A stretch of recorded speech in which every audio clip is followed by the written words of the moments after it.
ಇವತ್ತು ನಾನಿಲ್ಲೇ ಮಸ್ತ್ ವೆಜಿಟೇಬಲ್ ಪಲಾವ್ ಮಾಡ್ಕೊಳಕತ್ತೀನಿ. ಇದಕ್ಕೆ ಒಂದು ಮಿಕ್ಸರ್ ಜಾರ್ ಒಳಗೆ ಒಂದು ಸ್ವಲ್ಪ ಶುಂಠಿ, ಬೆಳ್ಳುಳ್ಳಿ, ಸ್ವಲ್ಪ ಪುದೀನ ಸೊಪ್ಪು, ಕೊತ್ತಂಬರಿ ಸೊಪ್ಪು ಮತ್ತು ಒಂದೆರಡು ಹಸಿರು ಮೆಣಸಿನ್ಕಾಯಿ ತೊಗೊಂಡು ಸ್ವಲ್ಪ ಜೀರಿಗೆ ಹಾಕ್ಕೊಂಡು ಇದನ್ನು ಮಿಕ್ಸರ್ ಜಾರ್ ಒಳಗೆ ಮಿಕ್ಸಿ ಮಾಡ್ಕೊಂಡನಿ. ಆಮೇಲೆ ಇದಕ್ಕೆ ಬೇಕಾಗಿರೋಂಥ ಮಸಾಲ ತೊಗೊಳಕತ್ತೀನಿ. ಇದಕ್ಕೆ ಒಂದು ಏಲಕ್ಕಿ, ಒಂದು ಲವಂಗ, ಒಂದು ಸ್ಟಾರ್ ಹೂವು, ಒಂದು ಮರಾಠ ಮೊಗ್ಗು ಮತ್ತು ಒಂದು ಸ್ವಲ್ಪ ಚಕ್ಕಿ ತೊಗೊಂಡನಿ, ಒಂದೆರಡು ಪಲಾವ್ ಎಲೆ ತೊಗೊಂಡನಿ. ಆಮೇಲೆ ಇದಕ್ಕೆ ಬೇಕಾಗಿರೋಂಥ ತರಕಾರಿ ಒಂದು ಅರ್ಧದಷ್ಟು ಉಳ್ಳಾಗಡ್ಡಿ, ಒಂದು ಸ್ವಲ್ಪ ಹಸಿ ಬಟಾಣಿ, ಒಂದು ಕ್ಯಾರೆಟ್ ಹೆಚ್ಕೊಂಡನಿ ಮತ್ತು ಒಂದು ದೊಡ್ಡ ಗಡ್ಡೆಯಷ್ಟು ಬೀಟ್ರೂಟ್ ಹೆಚ್ಕೊಂಡನಿ.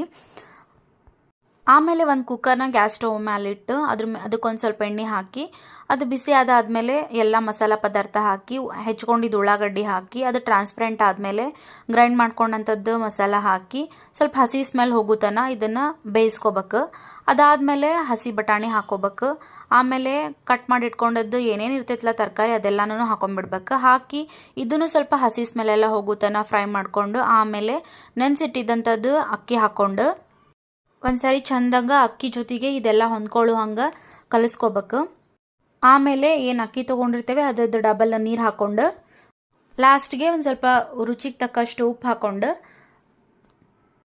ಇದು ಒಂದು ಸ್ವಲ್ಪ ಕುದಿ ಬರುತ್ತನ ಇದನ್ನು ಕೈಯಾಡಿಸ್ಕೊಂಡು ಆಮೇಲೆ ಲೀಡ್ ಕ್ಲೋಸ್ ಮಾಡಿ ಒಂದು 3 ವಿಷಲ್ಸ್ ತೊಗೊಂಡ್ಬಿಟ್ವಿ ಅಂತಂದ್ರೆ ನಮ್ಮದು ವೆಜಿಟೇಬಲ್ ಪುಲಾವ್ ರೆಡಿ ಆಗಿಬಿಡ್ತೈತಿ. ಇದಕ್ಕೆ ಮಸ್ತ್ ಕಾಂಬಿನೇಷನ್ ಅಂತಂದ್ರೆ ಉಳ್ಳಾಗಡ್ಡಿ ಮತ್ತು ಸೌತೆಕಾಯಿ ಹಾಕೊಂಡಿರೋದು ಮೊಸರು ರಾಯ್ತ. ಇದ್ರದ್ದು ಕಂಪ್ಲೀಟ್ ಡೀಟೇಲ್ಡ್ ರೆಸಿಪಿ ನಾನು ಯೂಟ್ಯೂಬಲ್ಲಿ ಚೆಕ್ ಮಾಡಿ. Thank you.